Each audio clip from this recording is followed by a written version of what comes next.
Hello everyone, welcome to FPL Without Borders. This is our ultimate wildcard masterclass for the 2025 and 26 season.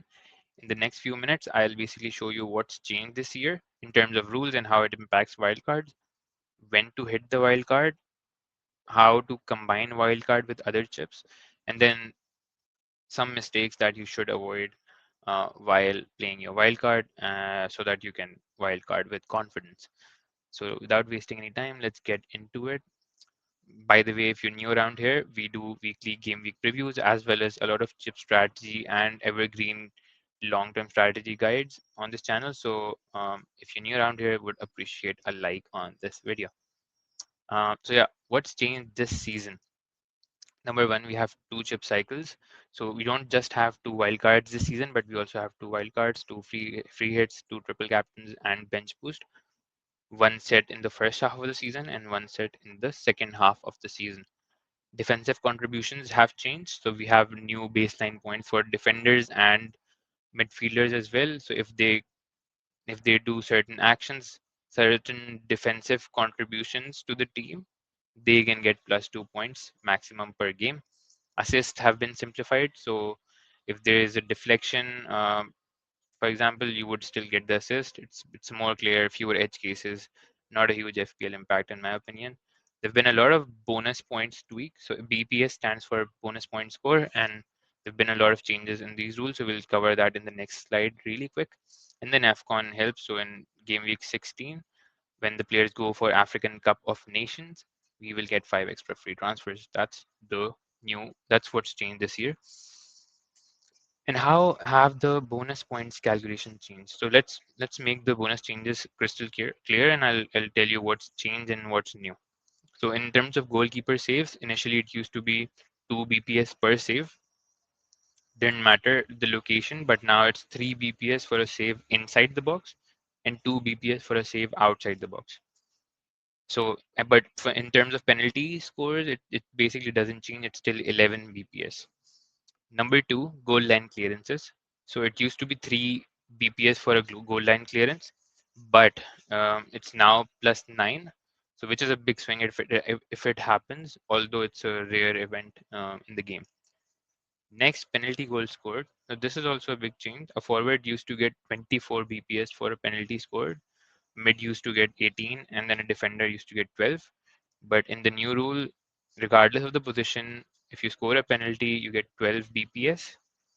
And if you score a non-penalty goal, it's still the same. It's 24, 18, and 12. And lastly, previously tackles used to be a 2 BPS per successful tackles. So successful tackles meaning tackles won minus tackles lost, but now it's 2 BPS for tackles won. So it's simpler and kinder to ball winners basically. So takeaway from this slide is the bonus calculations tilt in the favor of in box short stopping goalkeepers, last ditch defenders, or any penalty takers, obviously regardless of the position, and then consistent tackle winners. That's kind of the takeaway from this slide. Now let's get into the wildcard and what it means and some of the basic facts as well. So wildcard basically is unlimited transfers that game week. The changes are permanent.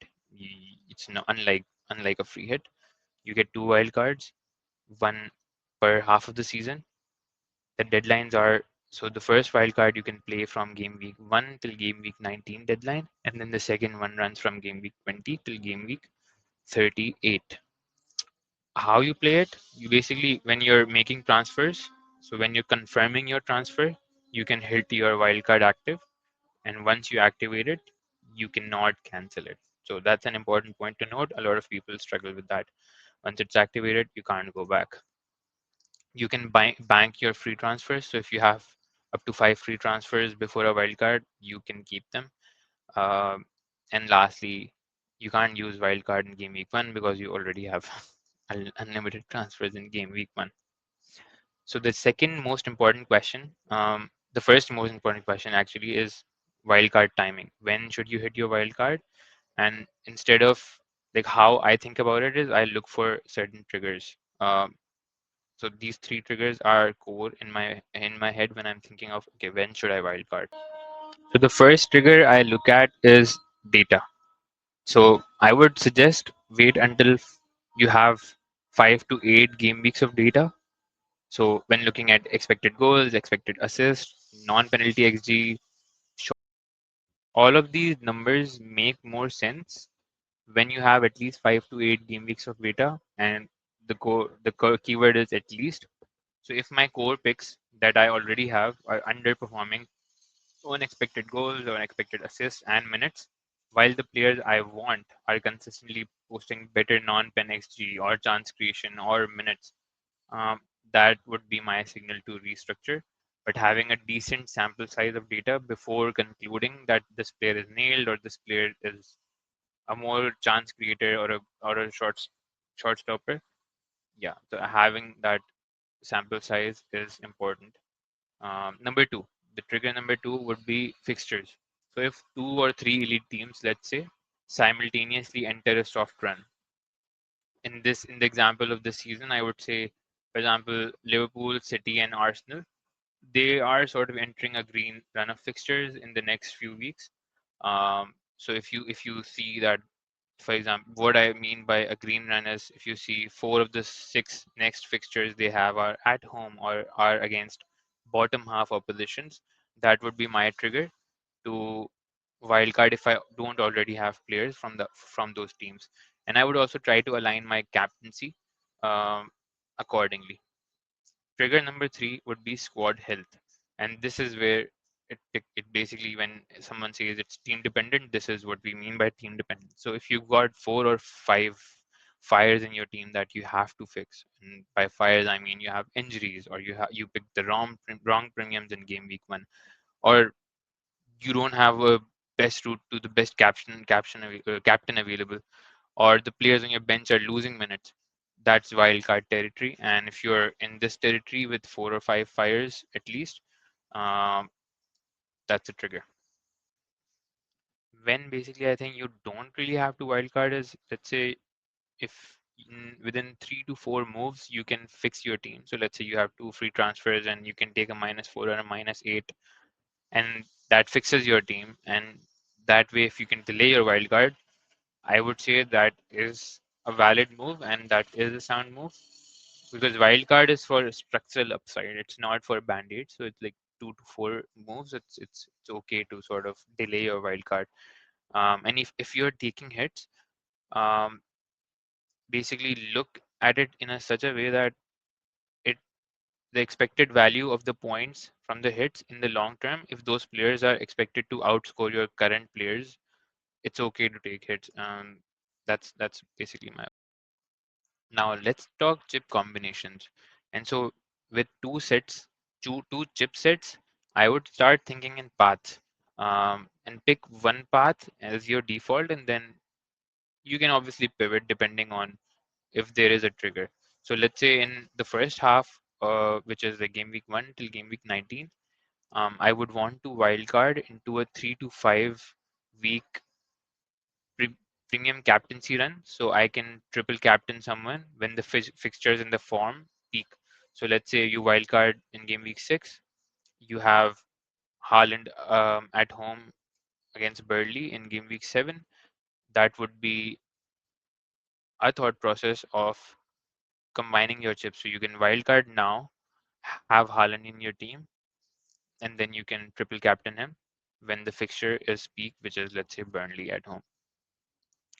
You can also wildcard and bench boost close to each other. So let's say before Champions League is started, you know that the rotation is low. So I would build a bench with like real minutes, nailed players, bench boost soon after the wildcard, and then once you're done with your bench boost, you can downgrade the bench to free up cash for your um, primary 11 team.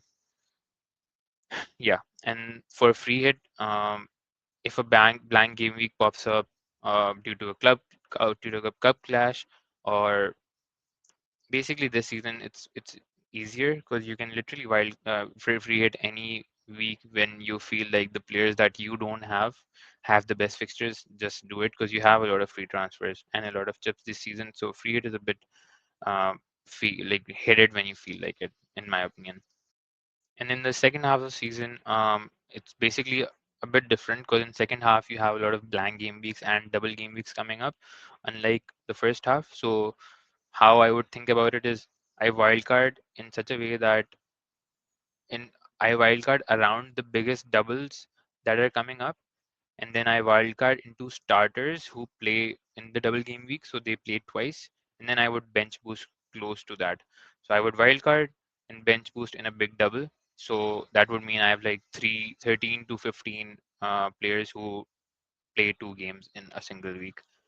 Uh, Free hit is obviously again it's really up to you, but it generally makes sense to free hit in the largest blank game week. So if the late season blank game week is brutal, and if you don't have if 8 to 10 players are blanking in your week, I would save my free hit for that. And some people can also some people also prefer free hitting in the biggest double game week. That's also a fair strategy. Uh, but you would sort of build your team in your wildcard around a biggest double game week so that you have the maximum players from those doubles. And then triple captaincy on a standout double. So let's say Haaland or Salah play two easy teams in a double game week.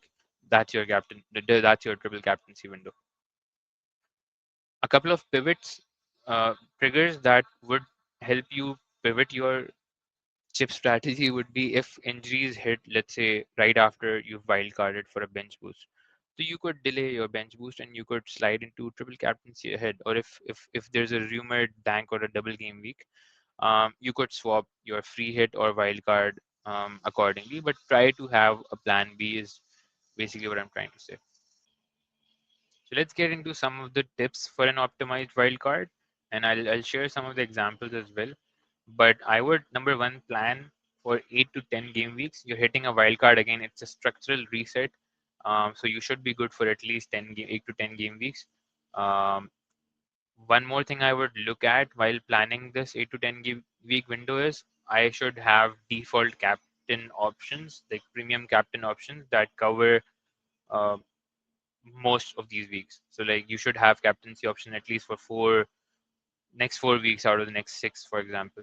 And if I'm happy, it's fine. And if I'm not, you can rejig your premium slots, obviously. Number two, target fixture blocks. Rather than when you're wildcarding, you obviously get into this trap of, oh, somebody has the next two fixtures are really nice, but after that they have pretty bad fixtures. Don't look at two fixtures, look at fixture blocks.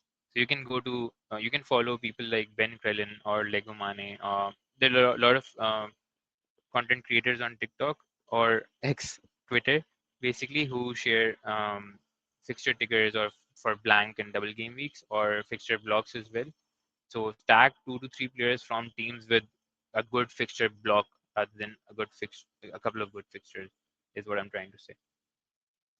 Number three, balance premium with enablers.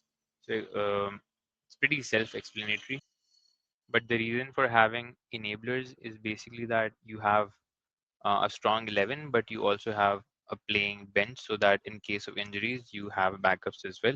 And if you have premiums, which you eventually decide that you don't like, you can obviously always downgrade to like for example, if you get Haaland and if he doesn't, you don't like his performance in the next 3 4 weeks, you can always downgrade him into Gyökeres or Watkins.